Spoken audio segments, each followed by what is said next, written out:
Good morning. Thank you, everybody, for joining us. If you'll give us just a moment, let folks trickle in here. We'll get started in just a moment.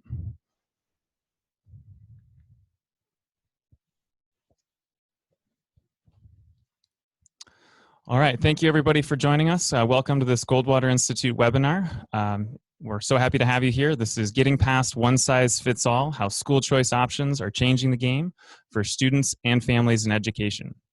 I'm Matt Beienburg, Director of Education Policy here at the Goldwater Institute, joined by Jason Bedrick of EdChoice. And we're going to spend the next few minutes chatting with you, taking some questions and discussing kind of the surge in school choice, a lot of momentum and enthusiasm around offering options for parents and students around the country. So we'll be diving into that national story and also a couple of resources that Goldwater and EdChoice have teamed up on and put out recently, particularly around one major program, education savings accounts. So we'll dive into all that. Before we do, just a quick introduction for Jason. Jason Bedrick is the Director of Policy at EdChoice. Previously, Jason served as a policy analyst with the Cato Institute Center for Educational Freedom. He also served as a legislator in the New Hampshire House of Representatives and was an Education Policy Research Fellow at the Josiah Bartlett Center for Public Policy. His writings have appeared in the Wall Street Journal, Newsweek, New York Post, National Review, National Affairs, Education Week, and other publications. Jason received his master's in public policy from the John F. Kennedy School of Government at Harvard University, where he was a fellow in the Tubman Center for State and Local Government. So Jason, it is wonderful to have you here. Thanks so much for joining. Thanks so much for having me. So as we get started on this again, we'll talk both in terms of a national perspective and also at the state level. But one of the programs that we kind of delve into in our joint efforts here that we've put out is about this Education Savings or ESA program. So I think a lot of the folks in the audience are probably familiar with this, but if you can give just kind of a quick overview and introduction for what it is that we're talking about. Sure. So education savings accounts or ESAs are what our opponents like to call them vouchers on steroids. That's a bad thing. But an ESA is like a voucher in that a portion of the state funding follows the child to their learning environment of choice. Except with a voucher is like a coupon. So if you had a $5,000 voucher, you redeem that coupon at a private school.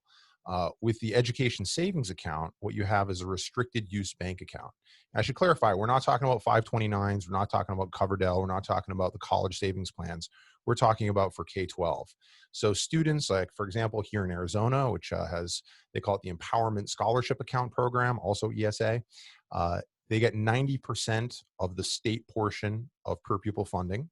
And then they can use that for a wide variety of things. They can use it for private school tuition, but also tutoring, textbooks, homeschool curricula, online learning, special needs therapies, and a wide variety of other uses. And at the end of the year, if they have money left over in their account, they can roll it over into the next year. So they can save for future expenses like high school and even college. Okay, wonderful. Appreciate that. So, and as we go through this conversation, I also want to open this up. We're going to have opportunities for folks who are in the audience. If you want to go into the Q&A box and submit questions as we're discussing this, we'll try and keep an eye on this and answer the questions and see if we can keep that moving the conversation forward. So, Jason, can you talk a little bit about, thanks for the background on what the ESAs are, what we've seen happening with them just even in the last 12 months? Yeah, well, so this has been a really, really exciting year. Actually, I've been involved in the education choice movement for about 15 years now, and this is by far the biggest year that we've ever had. Partially because of the coronavirus pandemic. For those who've been following the news, it has shut down schools, and in the process of reopening, families really started to realize that they needed different things from their neighbors, right? So you might have, in some cases, a school district that was closed, even though a majority of families said, you know what, we're ready to reopen. We think it's safe to reopen. We see that the private school down the street is open and they're not having these COVID cases. So we would like our kids in school because this whole Zoom school thing is just not working for us. On the other hand, you might have families where there's a child who's immunocompromised and they said, we really need this distance learning option. We're not ready to go back. We don't think it's safe yet. But the school was back open and did not have a remote option, right? So both these families have needs that can't be met necessarily in the same system.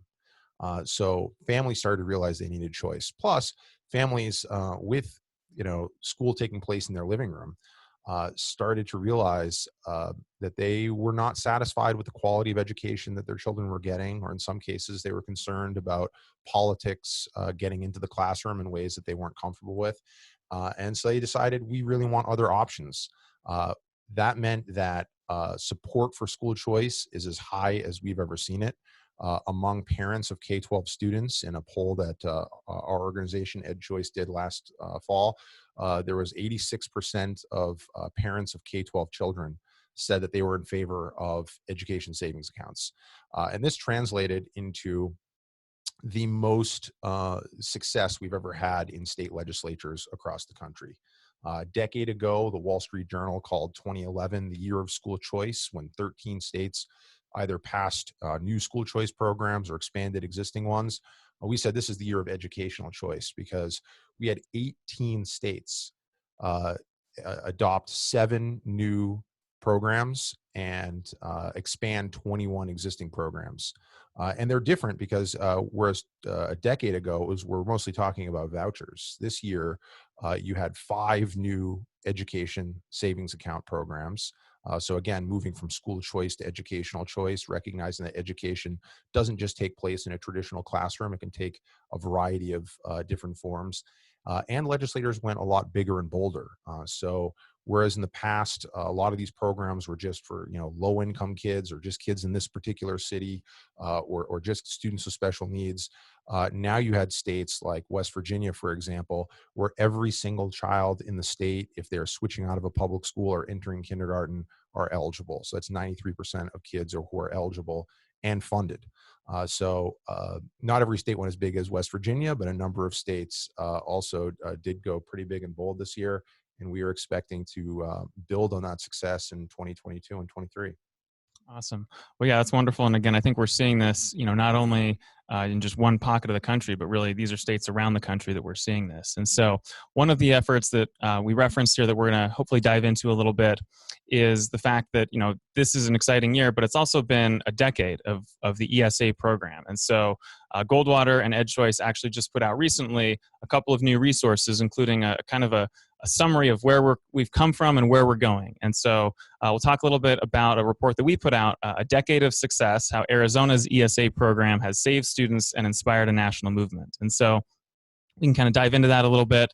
But one of the things that I think we've heard a lot, and Jason, feel free to jump in here as well, is there's a lot of resistance to the idea that parents should be empowered to teach their kids or to choose where they're going to go. And we hear all sorts of comments about the terrible things this would do, and parents shouldn't be involved in making decisions for their students' educational pathways, and that if we did that, it would be opening up these horrible cans of worms, and just it would be awful. And so this report that we've put out actually looks back and says, well, we don't have to just rely on conjecture here, right? We actually have seen what has happened not only with school choice, but in particular with the ESA program.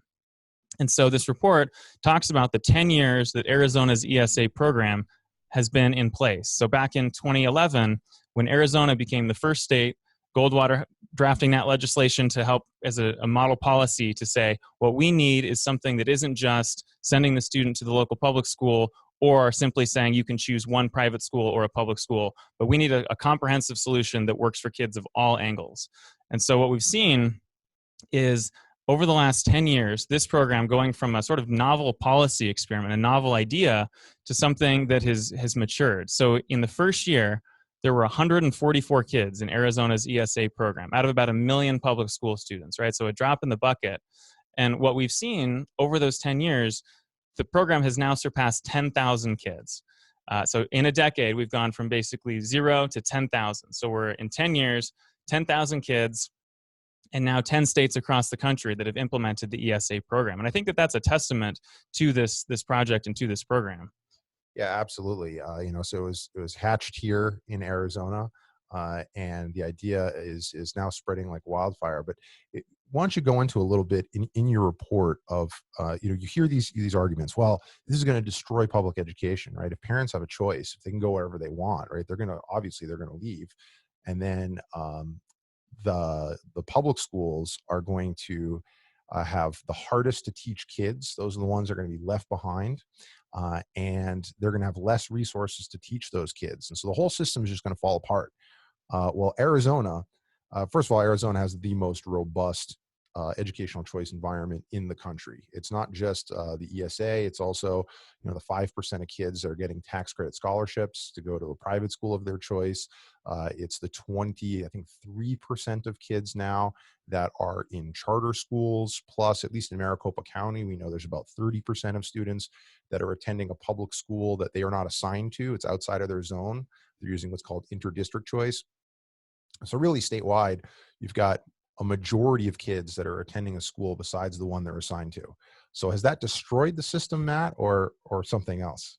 Yeah, and that's a great question. And again, that's absolutely the narrative that we hear from this other side that says giving parents freedom to choose what they're going to do is going to have apocalyptic consequences on everybody else. And what we've seen and documented in the report is to say just flatly that is not correct.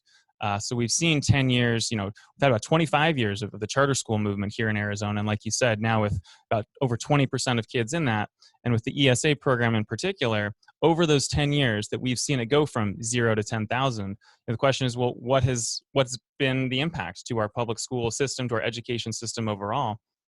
And what we've seen is actually at the same time that the ESA program has gone from nothing to 10,000, the per pupil funding for public school students, even adjusted for inflation over that same period, has gone up by about $1,600 per kid. So you think of that in terms of a classroom of 20, 30 students, that's again, inflation adjusted, that's real dollars that's available. And so what we're seeing actually is that at the same time, states like Arizona are providing more opportunities to the kids, more eligibility, and saying, you don't have to go to a school just because you live in this area.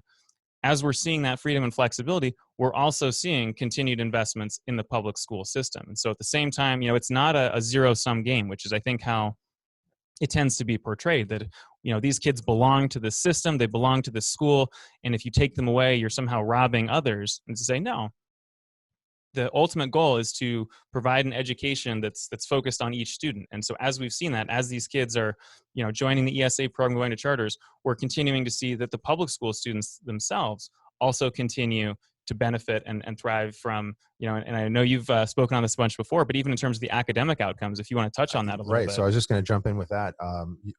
Your predecessor, not your immediate predecessor, but many Goldwater policy analysts back, Matt Ladner, who's also a fellow at EdChoice, has really crunched the numbers and looked into this. And on the NAEP, which is the National Assessment of Educational Progress. Okay, so the NAEP is, it's called America's report card. It is a nationwide standardized assessment. And what they have found is that Arizona is one of the fastest growing states over the last 2 decades on the NAEP. So at the same time, Arizona has the most robust educational choice environment, where there are really more options here in Arizona than anywhere else. Not only did the predictions of the opponents of the program from 10, 20 years ago not come to fruition, but actually the reverse is true. It turns out that when you have choice and competition, it's the rising tide that lifts all boats. Yeah, and I think we've absolutely seen that, and again, both academically, financially, and I think this touches on one of the important things, which is one side of the debate tends to view education to measure its success by how much are we spending, right? Can we just spend more money? And we see that now with the supposedly COVID related funding, right, that is being put to schools, and it isn't actually improving student learning. And so I think we hear a lot about, well, the end goal is to maximize the spending in education. And we put out a report recently pointing out that in Arizona and in other states as well, the cost per pupil in terms of the average funding for public school students in Arizona now with this COVID money has cracked $14,000. You compare that, for example, to the full price of tuition at college for the state university, it's $11,000, $12,000, $13,000. And so what we're spending now so much per pupil, and yet we're not seeing necessarily a translation, right, in terms of this link between are you spending more and getting more out of it. So Arizona, as we have had this increase in student learning, we, I think, are distinguished primarily by the fact that, as you said, we have been at the forefront of providing student choice and opportunity and competition. And, I've had conversations with superintendents of large school districts who, I had one tell me, yeah, look, I have to be honest, the charter schools made us up our game. They even when they're kind of behind closed doors recognize that, yeah, these choice programs, sure, they make us compete, but actually the end result is that the students benefit from this at the end of the day. Absolutely. No, I want to remind our viewers, if you have questions for us, you can put it in the Q&A box, which is, I think, at the bottom of your Zoom. This late into the pandemic, I should probably have that figured out. But uh, one thing that I should note is that having all these options available is great, but you can't really choose unless you know that you're able to choose, right? And you know, there are a lot of folks out there who actually just don't know that there are all these options available to them. A few years ago, this was during this was, I think, 2018, during the big Prop 305 fight, where, the ESA program was on the front page of the paper and on the nightly news all the time. EdChoice commissioned a poll here in Arizona. Just actually, it was a survey of families of K-12 children. And for those who are not participating in one of the programs here in Arizona, we asked them why. A majority said that they were not participating either because they didn't know the program existed or because they thought they weren't eligible. Now, with the tax credit scholarship, there's 4 different tax credit scholarships. We won't get into the details, but one of them is available to everybody. So everybody actually is available. So that means a majority actually did not know that the program existed, or even if they knew it existed, they just didn't think they were eligible, which is basically the same, right? I would like you, Matt, to talk about, you've got this excellent mapping project that we just completed. It was a collaboration between EdChoice and Goldwater. Maybe you can talk a little about the mapping project and how it can help families figure out if they are eligible for this program or not. Yeah, so the second piece that we put out here, again, is a joint effort here, is the ESA Opportunity Map, which essentially is, as Jason said, there's sort of 2 pieces to this conversation, which is, are state legislators creating the policy frameworks to allow choice and allow parents the freedom to actually use these programs? And 2 is getting the word out and making sure the parents know that they exist, that they qualify for it, and that they're eligible. So as Jason mentioned, we've seen a lot of momentum, especially in the last couple of years, around states like West Virginia, where every student is eligible for the program. In Arizona, as we've been building up this program, right now, there are certain students who are eligible, kids coming from, as mentioned, right, if you have special needs, if you're coming from a family who's serving in the military, if you're coming from the foster care system, a Native American reservation, or also one of the big ones is if you're coming from a DRF-rated public school or you live within the attendance boundary thereof. So essentially, Arizona's ESA program recognizes that for these kids who are coming from the public school system that even the state itself is giving the stamp of DRF to, right? Obviously, there are a lot of schools that, we see grade inflation in all realms of society. You may have a CB rated school that still is failing kids, especially individual students. But especially when you have a school that's rated DRF, that the state even itself is saying, regardless of how low the bar may be, you are failing these students, and we're recognizing that. The ESA program in Arizona says if you're in one of these environments, you don't have to be trapped there. And so the way that it works is to say if you're a student who's attending one of these schools, or if you're an incoming kindergarten student and you haven't yet gone to the public school, but you live within the area, the attendance boundary, as they're called, of one of these poorly rated DNF failing schools, you qualify for the ESA program. And what we've seen is a lot of families, as Jason mentioned, don't know that, right? They, most folks, I don't think, have a sense of where these, convoluted looking maps, fall. Which side of the street maybe means that you're going to school A or school B within this district. And does that mean that you're going to be eligible for an ESA? And so working with some of the team over at EdChoice, we've put together this ESA mapping project and program, which essentially is an interactive online resource. And we'll encourage folks to go to that. I can go to goldwaterinstitute.org/ESA. And this is a program that essentially allows families to go online and see very easily in a sort of Google Map type of resource, where are these attendance boundaries? Where are these failing public schools? Do I live near one? Is my student attending one? And see immediately, oh, I qualify for this ESA program. And so this is a project that we've put out that, again, hoping to really empower families to be able to go, not wait on, getting a handout from the Department of Education who may or may not be advertising the program, but to actually know, hey, look, I can qualify for this program, and now I have an opportunity to help my student. And so in the mapping project, we also include a couple of other features, including information about private education. So, as Jason mentioned, the ESA program is something that goes beyond a lot of public and private school choice programs of the past, and doesn't say this is about charter schools or this is about private schools. the ESA program says this is about the student. It's about the family, and we're going to give funding to that student, to that family. And so the ESA can be used for any of these resources, but a lot of what we see are students taking it and deciding, yes, I would like to go to private school. I'll just jump in and say, if there are any viewers at home that are interested in learning more about their options, I highly recommend you check out a website called Love Your School. It's a group that's run by Jenny Clark, and she's fantastic. Their organization is fantastic. You can find all sorts of information about the traditional district schools that are in your area, and also that are nearby that you might be able to access through interdistrict choice, the charter schools, magnet schools, private schools, and how you can get them through tax credit scholarships, and also whether you're eligible for an ESA or not. But it looks like we've got some questions coming in, so let's turn to those. Yeah, let's jump to those. Could you list the states that allow ESAs? Jason, can you jump in on that, or at least give a off the top of my head? So I'll say you can go to the edchoice.org website, and we've got a list of every single program in the country. The ESAs, vouchers, tax credit scholarships, even some of the states that have what are called individual use tax credits. But the states are, not in any order, but Arizona, Florida, North Carolina, Mississippi, and Tennessee are the 5 that are already in effect. There are 5 new programs that were enacted this year. One is the most expansive in the country. That's in West Virginia. The second, which actually just started operating, is New Hampshire, where about 1/3 of students in the state are income eligible to participate. And just within the first few weeks of the application period, 1% of kids in the state applied for the program, which is really phenomenal. The other 3 states that enacted programs this year are Kentucky and Missouri.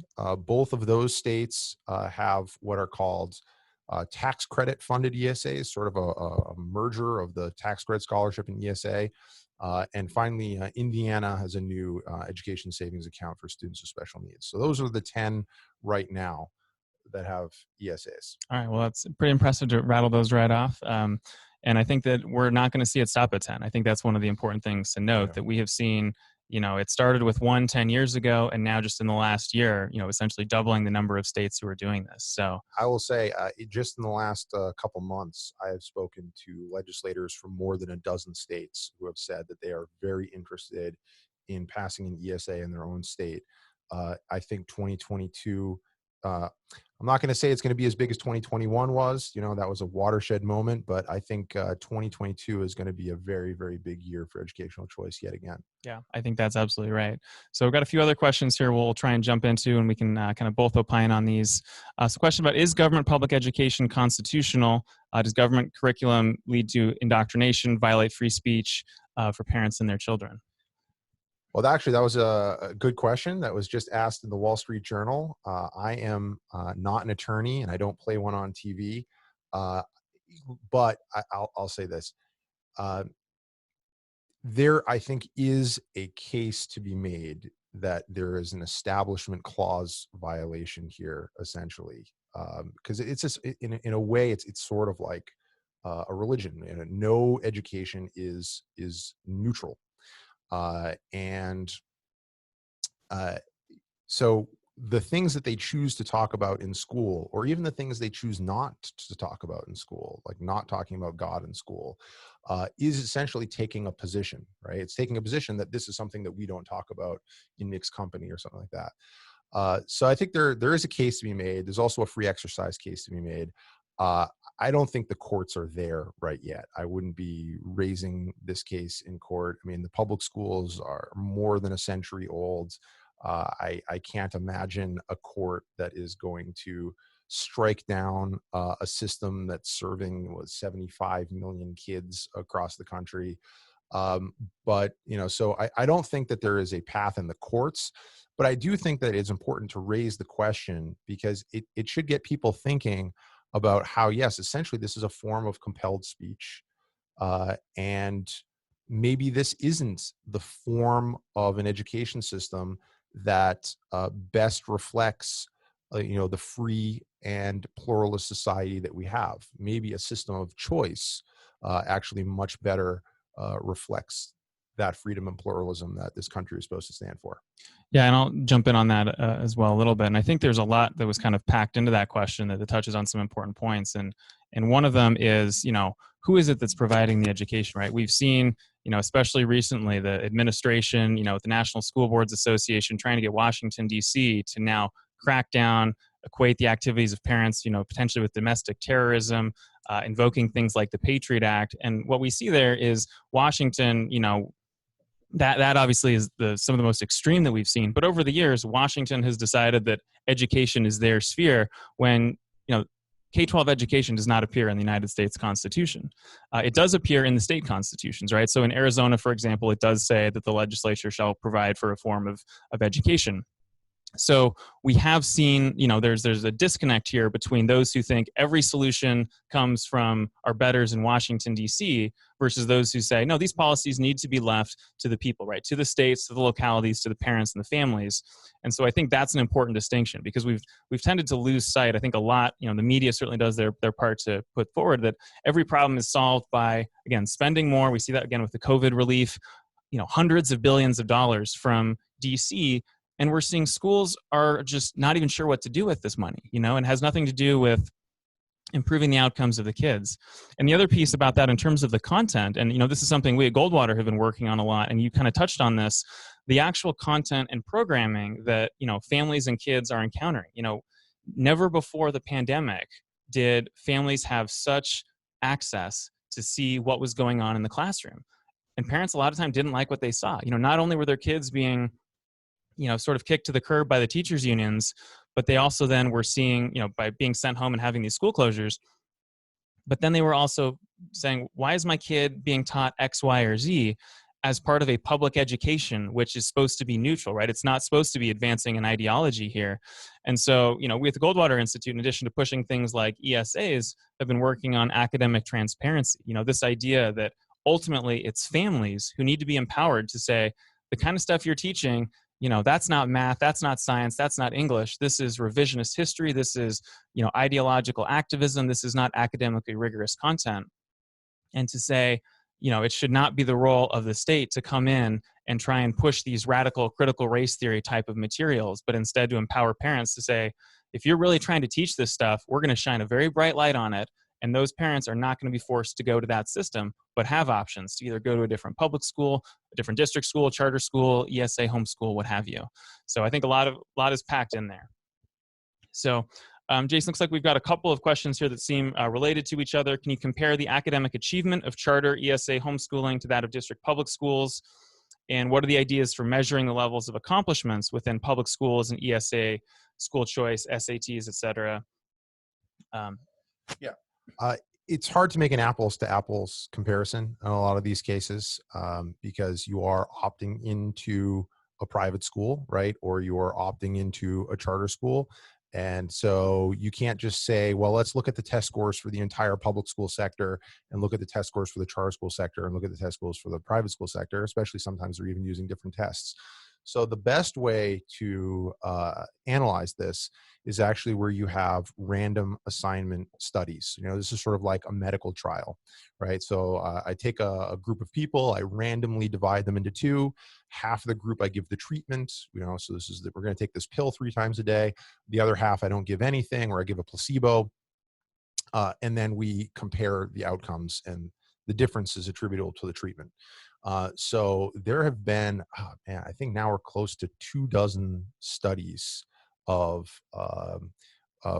mostly voucher programs, in some cases tax credit scholarships, looking at this question. So basically, you enter a lottery to see if you get a voucher or not. So everybody has opted in. So you're getting rid of what's called selection bias there. And now we're looking at the difference between those who have opted in and won the lottery and got a voucher, or opted in and randomly did not get a voucher, right? Now we can compare those two groups on the same test. And what we find is overwhelmingly, the research finds statistically significant positive effects. There are also a number that have no statistically significant difference, but do find improvements in other areas. So for example, fewer suspensions, lower crime. The student is less likely who went through the system to commit a felony or to be arrested, and they have a few different measures of that. Less likely to have out of wedlock children. Also, more likely to graduate high school and go on to college. So there's a wide variety of different ways that we can measure it. There were a couple of cases where there was a negative effect. Some studies that out of Louisiana, which is important to note. Louisiana is the most overregulated voucher program in the country. Most voucher programs have a pretty light touch when it comes to regulation, but there were some folks there that decided, well, we really need to guarantee quality and access, and so they imposed price controls. They required not just a standardized test. A lot of states say you need to, as a private school, if you're taking voucher kids, you need to choose from a menu of different standardized tests. Most private schools are doing testing anyway. But in their states, they said, no, you need to do the state test, which happens to be aligned with the state curriculum, right? And there were a few other regulations that they had on top of that. So actually 2/3 of schools in that state, private schools, said, well, we don't want anything to do with this. The 1/3 that was willing to participate was the 1/3 that was struggling the most, right? The schools that were doing fine, they said, we're out. The schools that needed it were in. Well, that's not really a recipe for success. Arizona kind of takes the opposite approach, especially in the charter sector, right? A lot of charter sectors in the country, very regulated. Arizona is very hands-off. And what you saw is a lot of closures, but it wasn't closures from the state stepping in saying, you're no good. It was parents leaving. Parents said, no, this school is not working for us. They would leave. They vote with their feet. And then what you have is the schools that aren't performing well close down. That's a feature, not a bug. And they move to better schools, right? So over time, what you have is systemic improvement. That being said, test scores are an important source of information, but I would not make a family's ability to choose dependent on test scores. You're still going to have some schools that they might not have stellar test scores, but they are really performing well in a variety of other different ways that parents want. There's a whole bunch of different legitimate concerns that parents have when it comes to their child's education. Test scores are one of a myriad of different things that they want. And so really what we need to do is provide transparency, provide information, empower families with that information, but most importantly, empower them to choose. Yeah, and I'll just add to that a couple of points, which is to say, you mentioned the Louisiana example of trying to force everybody to take the same exam. Well, now you're essentially you're aligning all of the private schools and say, now you're getting tracked into what the public schools are doing. And I think it's important to note that when you look at, it's not just as you said about test scores. One of the things, even within academics, though, is, well, what are the long-term outcomes of these kids? What are their graduation rates? What does their college going look like? And so you actually saw us from the Urban Institute, which is a left-leaning think tank. They did a big piece on the Florida Tax Credit Scholarship, which is the nation's largest private school choice program, and they found this had positive impacts on kids' college going and graduation rates. And so you see this kind of thing where, yes, they may be taking nationally standardized tests as opposed to a state exam, and so they are a little bit different. But in terms of where the kids shake out, you're actually seeing those improvements. And one of the things that's telling, the public school system has essentially had, for the most part, a monopoly in the United States. Over the last 50 years or so, academic achievement has been stagnant. Spending has gone through the roof, and yet we haven't seen our public schools improving, either reducing gaps between students. We hear about the achievement gap. That hasn't been closed. We haven't seen an increase in math and reading scores. The US now is spending more than most countries in the world on education, and yet we're sort of middle of the pack when it comes to outcomes. And so, folks tend to think, again, oh, what we need to do is spend more, invest more in our public schools. That's the recipe for success. But the United States is already spending more than other countries, and we don't tend to hear this idea that actually maybe we should take stock of what we're spending now and prioritize those dollars to go to to students and families in a way that's constructive. So, touch on a few other things here. What are the biggest barriers today to making school choice available to everyone? That's a great question. I mean, I think the number one barrier is the system, right? The what some people, what's his name, the former Secretary of Ed, Bennett, right? William Bennett calls the blob, right? So a lot of people, a lot of organizations, especially on the right, like to blame teachers unions, but it's not just the teachers unions. It's the school boards associations, it's the superintendents, it's the administrators association, right? There's all these different groups that are working together to block access to choice. They're the ones that are usually going to the state legislature and testifying against these bills and whispering in the legislators' ears, because essentially they have a monopoly, and they see choice as a threat to their monopoly, right? If if you're the only game in town, and then some new upstart comes in, well, I don't want people, I don't want them here because other people might choose that option, and right now they've got no choice to choose us. I think though it's very short-sighted, because I would understand their concerns 20 years ago, right? Uh, that story that I told before, that they say, yeah, well, families are going to leave. The families that are most interested in education are going to leave first. They're going to take the best students with them, and we're going to be left with the hardest to teach students and less money to teach them. The system's going to fall apart, right? It's a race to the bottom. I get that as a concern initially, but now we've got 25, 30 plus years of experience with these programs actually in existence, and that's not at all what we see. What we see is actually uh, children are moving into schools that are a better fit for them. So take, you mentioned Florida. Florida has the largest tax credit scholarship, really the largest private school choice program in the country. There's more than 100,000 students participating, plus they've got like another 50,000 on a voucher program, and they have an ESA for students with special needs, et cetera, et cetera. But let's look at that tax credit, which it's one of the most studied private school choice programs in the country.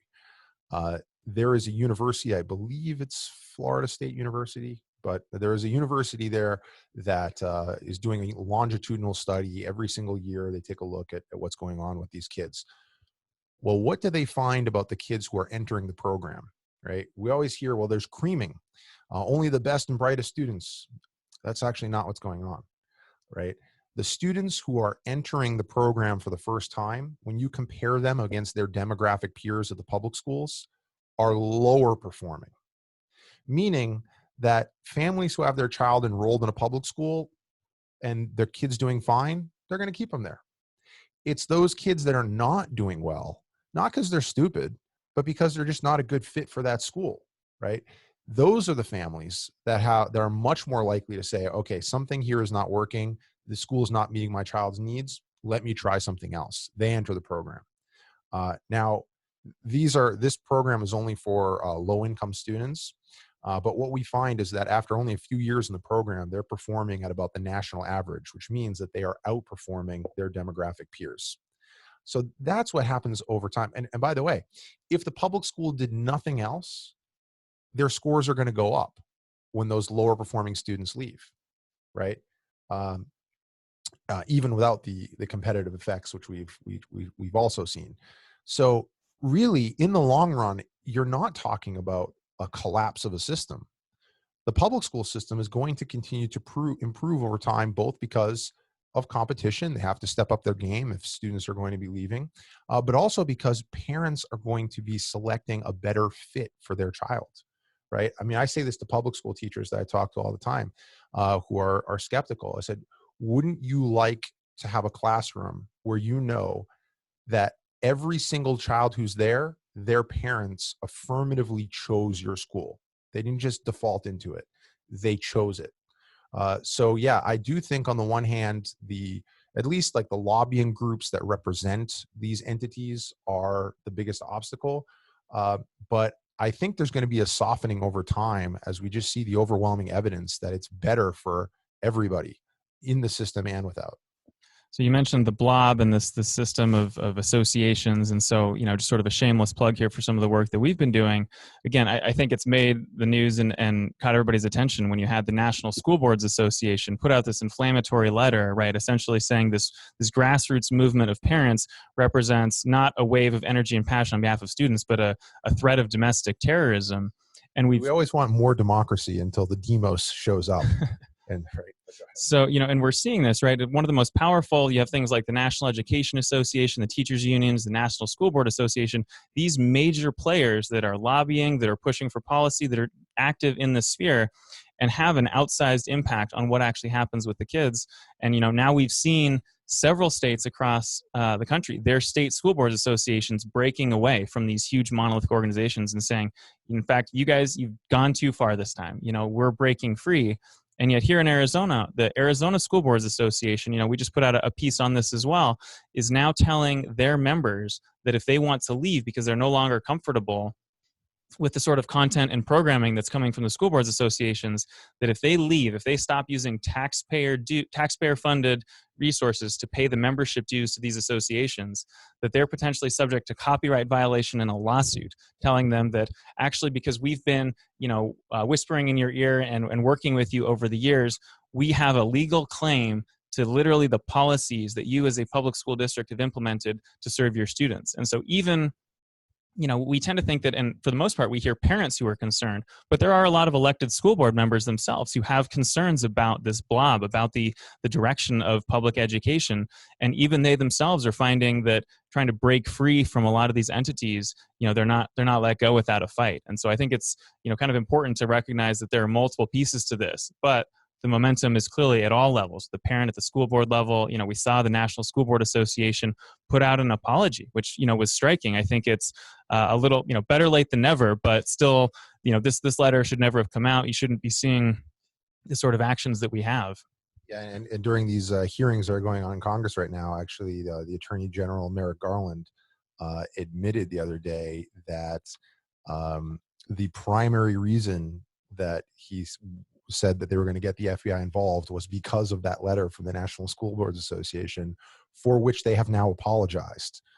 So it's a giant federal mess, but props to your organization, all the others that brought some daylight to that issue, and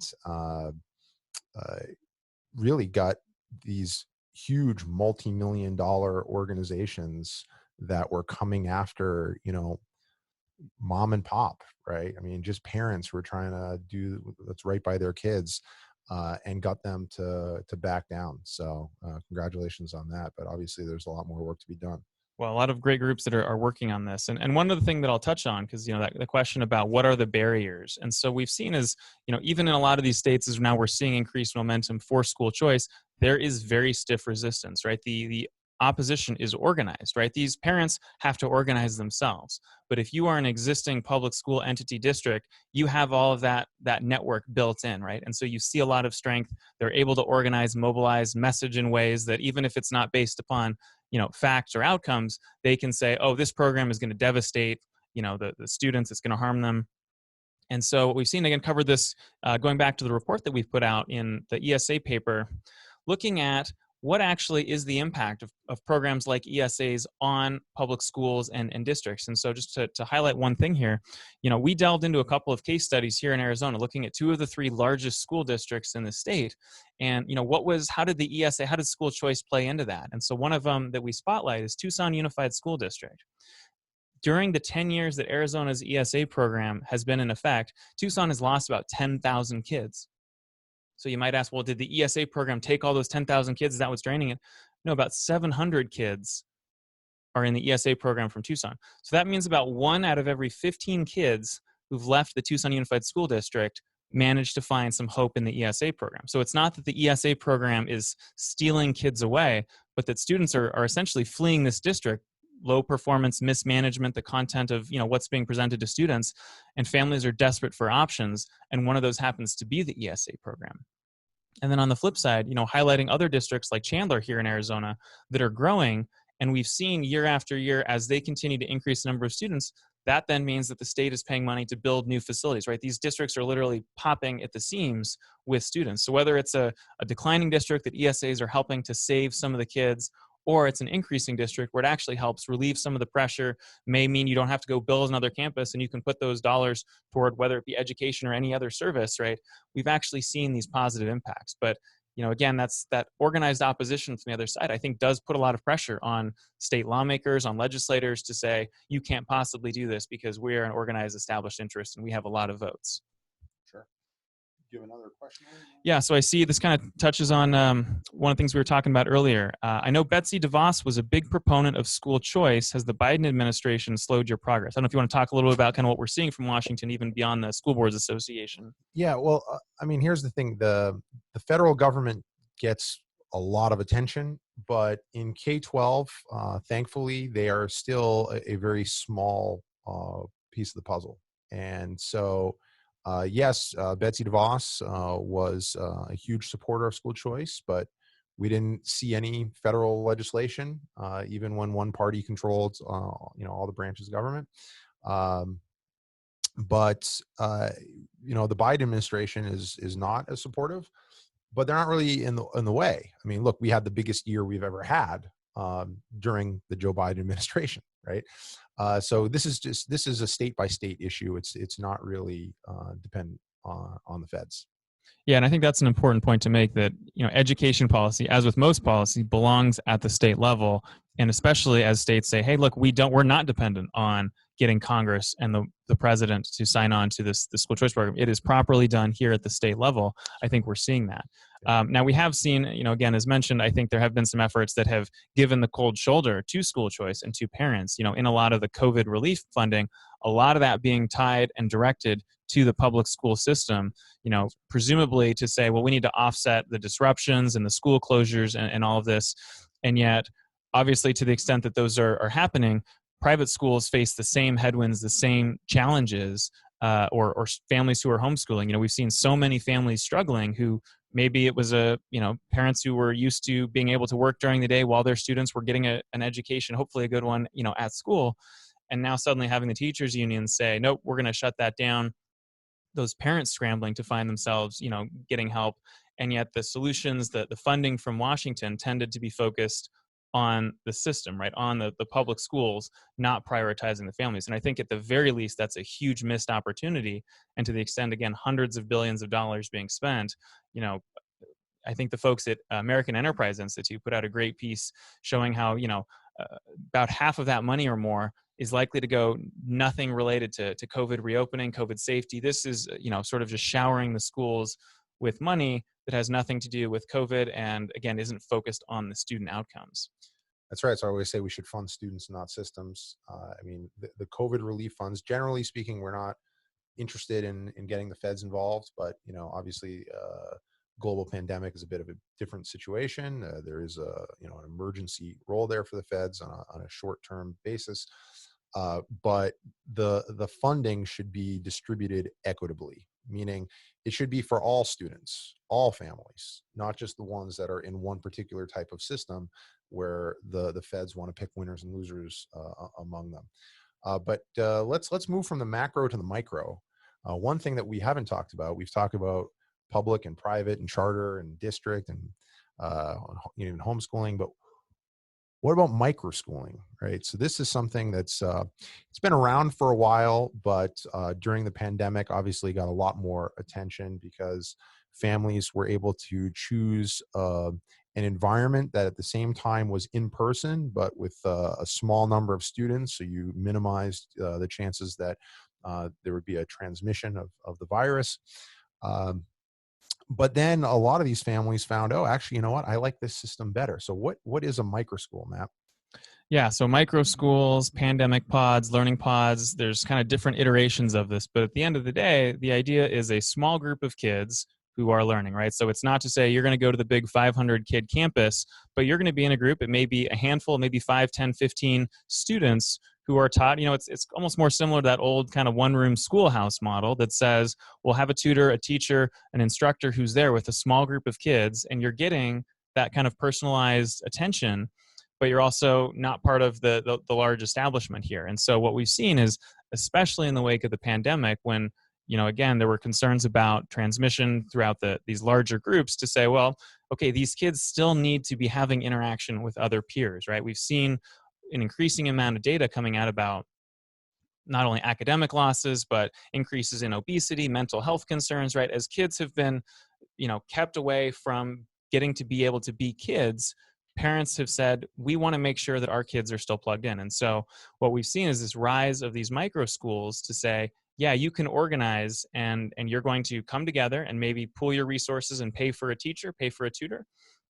And, I think this is something that in Arizona we've had for years, groups like the Prenda micro schools, especially active in areas even around some of the more rural parts of the state, Native American reservations, to say, what we're going to do is there may not be an established private school near you. The public schools may be failing. They may be shut down, whatever the reason is. You don't have to be bereft of options. We're going to provide you this opportunity. And, I think the homeschooling community that we've seen growing over the last several years, and the census data that's come out on that recently, has shown a doubling or more of the number of kids who are homeschooling. And so micro schools, these learning pods, I think are kind of another iteration of that, which says you're not being plugged into a large system, where you're viewed as one unit in that, but you are focused on as an individual, as a group. And so, maybe you can add a little bit to that, as what we've seen. Yeah, and they take obviously many, many different forms. There's different types of micro schools, just like there's different types of charters and stuff. I mean, I think back to one of the earlier questions is asking, does charter schools work? Uh, Somebody said to me, it's sort of like asking, does dieting work? Well, which diet, right? Some diets don't, some diets do. And then also some diets work for some people and not for others, right? That's why you want to have, choice combined with information. So there's a bunch of different types of microschooling models, but one thing I've noticed that a lot of them have in common, it's not true for everyone, but they get rid of grade levels. You often have students who are different ages that are together, and often that they are working based on their level of ability, as opposed to the year that they happen to be born, right? Whereas the district school system is essentially, it's based on the Prussian model, sort of, the Industrial Revolution era, where we're going to have all kids operate, they're going to move across all subjects at the exact same speed. So if little Johnny is advanced in math and behind in reading, well, so it goes, right? But here, Johnny can go as far ahead in math as he wants to go. And if he needs a little bit more time, go at a slower pace in reading until he gets where he needs to be, that's fine too. So he's not bored in math class and struggling to keep up in reading. Right now, in both classes, he's at the level of challenge that is appropriate for him. And I think a lot of parents today are saying, well, wait a second, every single aspect of my life I can customize. But here I've got a system where I'm assigned to a school based on the location of my home, right? We don't do that for doctors or your grocery store or anything else. And once my child gets there, right, he's sort of in the system. Now, yeah, they've got some, they're gifted programs and this, and that, and the other things. Is, we have moved in the direction of greater customization and child-centered learning, but not nearly, I think, enough. And so in these micro school environments, it is a lot easier to be able to customize child's education. Yeah, and I think that's absolutely right. So one of the questions and the issues that comes up a lot is, again, who do these programs serve? And we've touched on, it could be families who have been disrupted due to the pandemic, due to the academic quality of the public schools around them. But we're seeing a lot of activity, certain states that are saying things like, well, in order to be equitable, we're going to roll back our graduation expectations. We're going to eliminate gifted programs. We want sort of uniformity. And so I'm curious, maybe you want to opine a little bit on, where do you see school choice? Where do these programs fit into that? Is this just, is it a lifeboat? How do we respond? And do you see that accelerating in terms of this effort to say, we want everybody the same, rather than, as you said, kind of rising tide lifts all boats? It's more important to almost kind of give a haircut to everything. So curious maybe where you see some of this stuff coming in. I'll say, my organization is laser focused on educational choice. And so we don't get into these other sorts of policy issues. But I would just say personally, I think it's a mistake to say we're going to try and hold some people back so that everyone is equal. I think what's much better is to say, well, let's look at those students who are disadvantaged and let's try to empower them to get what they need. And so if this one-size-fits-all system is not doing that, rather than saying, well, okay, well, these kids are not doing well in the system, so we're going to hold these kids back. We want every single child to achieve their potential, right? So let's instead empower them with an ESA. Let their families, give their families the freedom and flexibility to customize their child's education. That's what's most likely going to benefit these children, giving them a leg up instead of holding somebody else down. Yeah, and that's absolutely right. And I think, we see the opportunity for ESAs for charter schools for all students, right? And I think that's one of the things to emphasize, because again, folks who don't like these things and see them as a threat tend to say this is serving some special interest, which is always fascinating to me, because is the special interest the kids who are going to use it, right? Is that really a group who isn't deserving of this opportunity? And, again, touching back on the report that we did, we hear a lot that these programs, they only serve those who don't need it, right? They weren't going to be in the system anyway, or they don't need extra help. The beauty about school choice is it helps you regardless of whether you're a particularly gifted student, whether you're disadvantaged economically, academically, whatever it may be. And so, we point out in the report in Arizona, where again, the ESA program has been flourishing for the last 10 years, where we're spending, again, well over $10,000 per kid per year in public schools. Your average ESA kid gets about $6,500 from the taxpayer, right? So you're saving thousands of dollars in terms of what's being spent to provide an education. It's clearly an education that the families prefer because they're choosing it. They're keeping those kids in those programs. And it's something that's actually making education affordable. So we touch on this both in the mapping project and in the paper. If you look at what are the costs of private education for families, I think this is one of the great unsung stories. I was going to ask, Matt, $6,500, that doesn't sound like a lot. Are these families actually going to be able to access private schools in the state? That's right. I think the other side has done a great job of convincing everybody, well, private school is this $20,000, $30,000, make it sound like it's college, tuition, when again, I kind of pointed out that actually it's public schools that tend to be spending even more than public universities charge for tuition. But we did actually go through in Arizona in particular, and we surveyed private schools throughout the state to find what is the cost of private education. Comes in about $6,500, right smack with ESAs. And so what this means is this program actually does support them. Do we have any other questions from the audience? It looks like we're getting the 5-minute warning here. I think we'll wrap up here in just 1 minute. So Jason, if you want to add any kind of final comments to kind of what you see as the next steps for school choice programs. Yeah, I mean, it varies by state, right?